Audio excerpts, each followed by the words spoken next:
Welcome back to the next session of electrostatics, potential and capacitance. Friends, in the previous session, as I said, we discussed about the electrostatic potential, definition, potential equation, potential due to dipole, system of potential due to a system of charges, and potential energy due to single charge due to a system of many charges in absence of electric field and in presence of electric field, and the potential energy stored in an electric dipole placed in an uniform electric field and electrostatic conductors. Okay. Now today we are going to study the new topic and new thing that is there in this topic, that is called as dielectrics and polarization. So what are dielectrics? First we have to understand what is the meaning of dielectrics. Dielectrics are the non-conducting substances. First we have to write the definition. What are dielectrics? Dielectrics are the non-conducting substances. Dielectrics are non-conducting substances. Non-conducting substances. And they don't have the charge carriers. They do not have any charge carriers.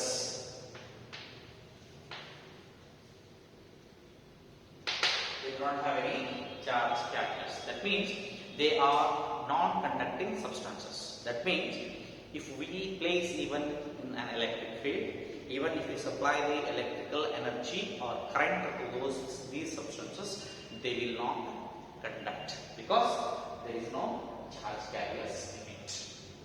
Next thing is, let us study the types of dielectrics. There are two types. The next topic is types. How many types of dielectrics are there? There are two types. There are two types. There are two types, namely polar dielectrics.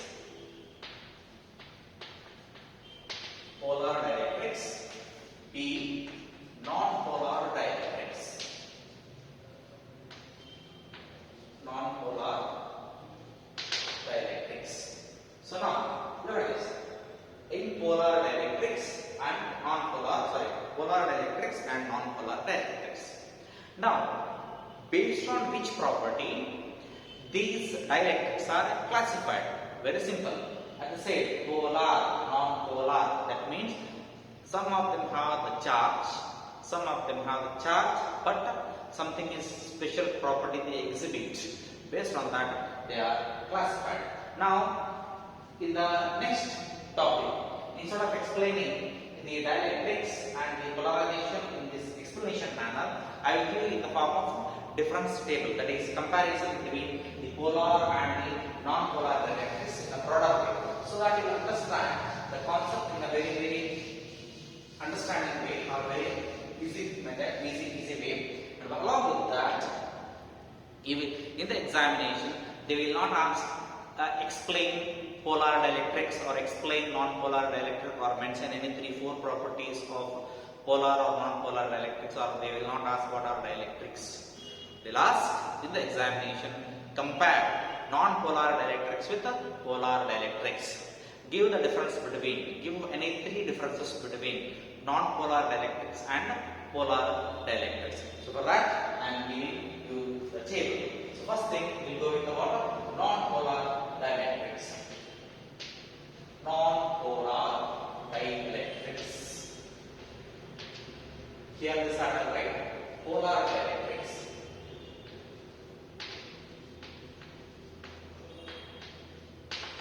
Polar dielectrics.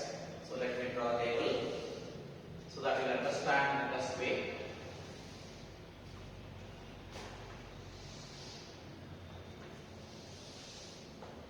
So first thing is,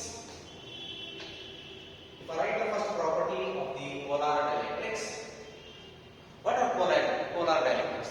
Take any molecule.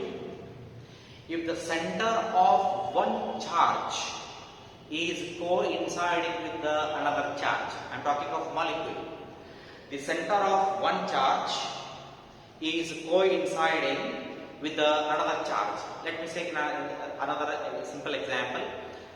The positive charge of a molecule is coinciding with another negative molecule. Then such type of molecules or such type of material or molecules are termed as what? Non-polar dielectrics. In non-polar dielectrics, the molecules are non-polar in nature, and in the non-polar nature, the center of the positive charge is coinciding with the center of the negative charge. Simple way, let's say, start to come by a very simple property, that is, they are non-polar in nature. They are non-polar in nature. They are non-polar in nature. Then obviously they are polar in nature. Polar in nature. Let me write it in a simple way in order to save space.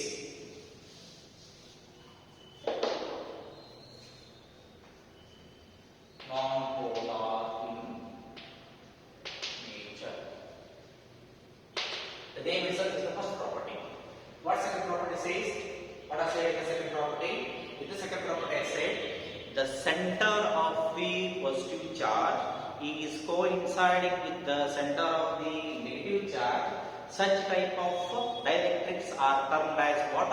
Non-polar dielectric. The center of positive and center of negative are both are coinciding.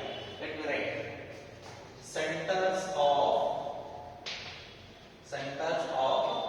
positive charge and negative charge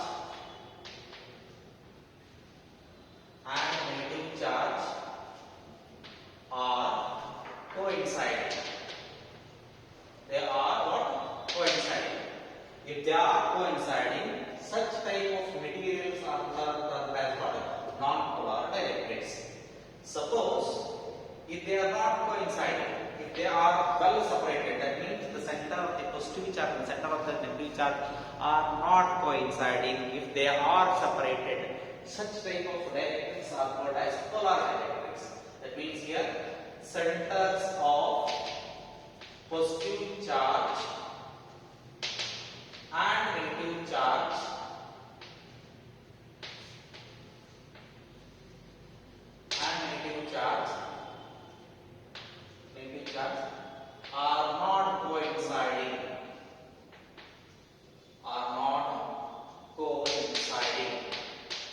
are not coinciding. Then next property. Look at this here. Here the center of positive charge and the center of the negative charge are not coinciding. If they are not coinciding means they are well separated. If they are well separated, there must exist there some space or some distance. And just because the definition of the dipole, what it says, dipole is consisting of two equal and opposite charges separated by a small distance to A. That means they are nothing but the dipoles. If they have a dipole, then there must be what? Dipole moment. Once word dipole come into picture, you have to recall all the terms: dipole, dipole moment, dipole center, dipole axis, everything. So now there is a dipole. The dipole moment always from negative to positive. Hence, we can say that polar dielectrics exhibit, they possess, they have permanent dipole moments. They have permanent dipole moments.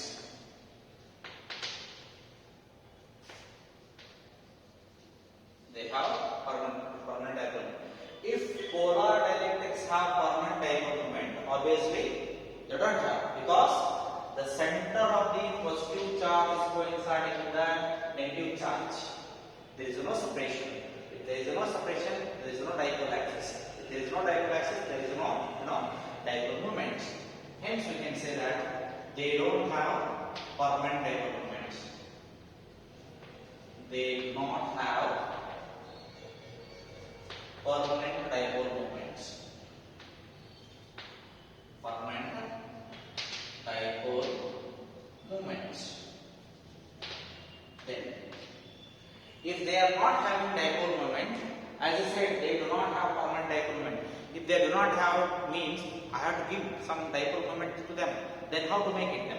Only thing is, here positive charge is there, negative charge is there. I have to separate by some external means. How to separate them? Very simple method is there. Let us say there is a positive charge, then there is a negative charge. The center of positive charge and negative charge both are coinciding. Then what I will do? I will apply the external electric field vector E to this non-polar dielectrics. Once the external electric field is applied to the non-polar dielectrics, the positive charge of the non-polar dielectric is pulled by the external electric field in the same direction, in the direction of the electric field. At the same time, the negative charge of the non-polar dielectric is pushed against the direction of the external electric field vector E. Hence, the electric field separates the center of positive charge and negative charge. Once they are separated, so this is in presence of electric field. So in presence of electric field, so if I write E equal to 0, that means there is no electric field. If there is no electric field, means the positive charge and negative charge both are coinciding. If E is not equal to 0, the meaning is there is an electric field.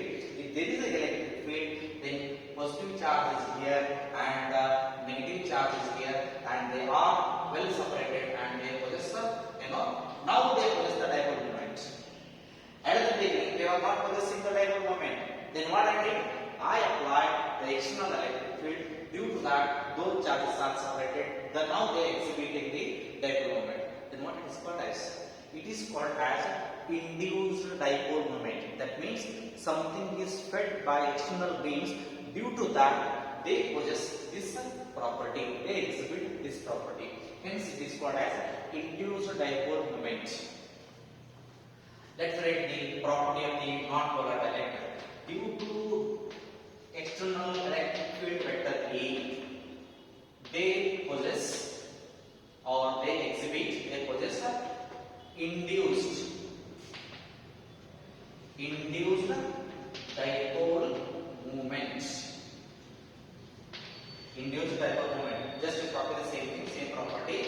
They do not respond, they will respond, but okay, due to external electric field vector E. Then what these polar dielectrics will do if I apply the external electric field to them? Look at this.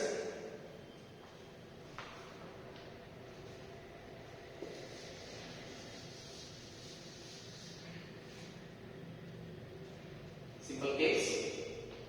When electric field is equal to 0, then the electric field is not equal to 0. If electric field is equal to 0 in the case of polar dielectrics, look at this.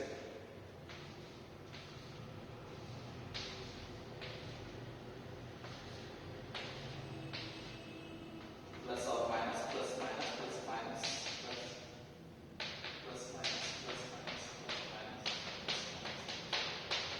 Look at this. So, in the absence of external electric field, the polar dielectrics are exhibiting their property like this. That means they are randomly oriented in all the possible directions because of thermal agitation. Because of what? Thermal agitation. They are responding to the heat generated inside the conductor. Because of this thermal agitation, they are randomly aligned, randomly arranged inside the conductor when the electric field is equal to 0. Once if I apply electric field to this polar dielectrics, what happens? So once if I apply the electric field to the polar dielectrics, then they become like this.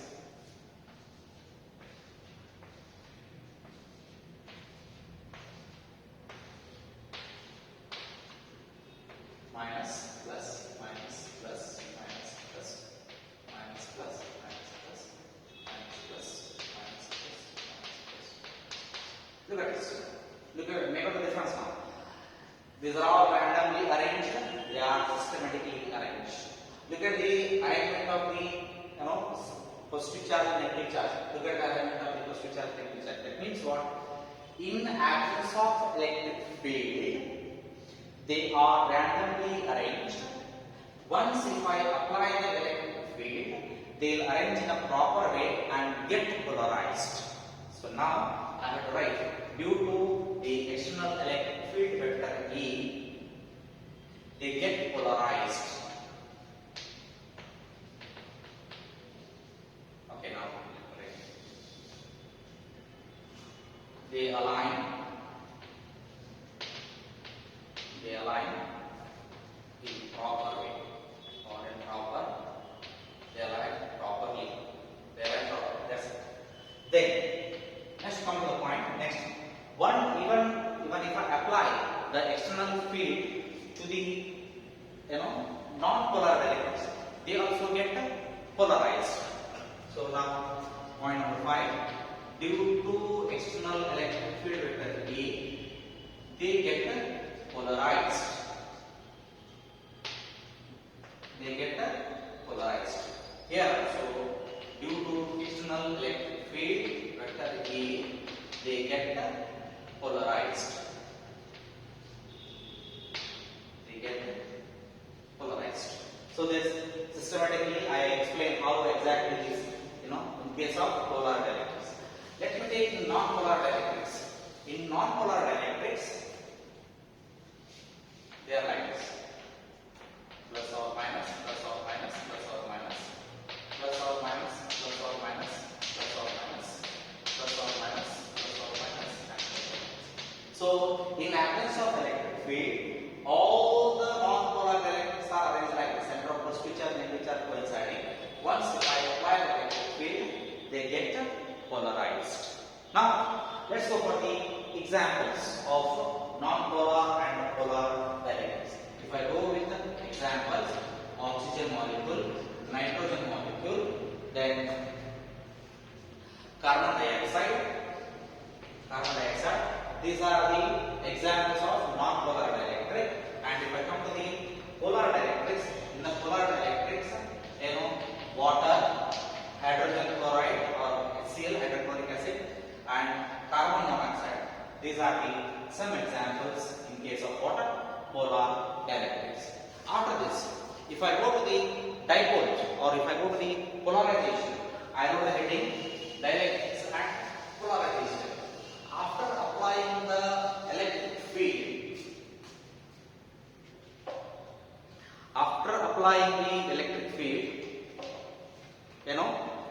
the polar dielectrics get polarized. That means what? Once if I apply electric field, whether they are polar dielectrics or non-polar dielectrics, they get polarized. So let me write the definition of polarization. Polarization. Symbol is capital P. Aware of these symbols and notation should be capital P. Dipole moment per unit volume. Dipole moment per unit volume. Dipole moment per unit volume of the dielectric.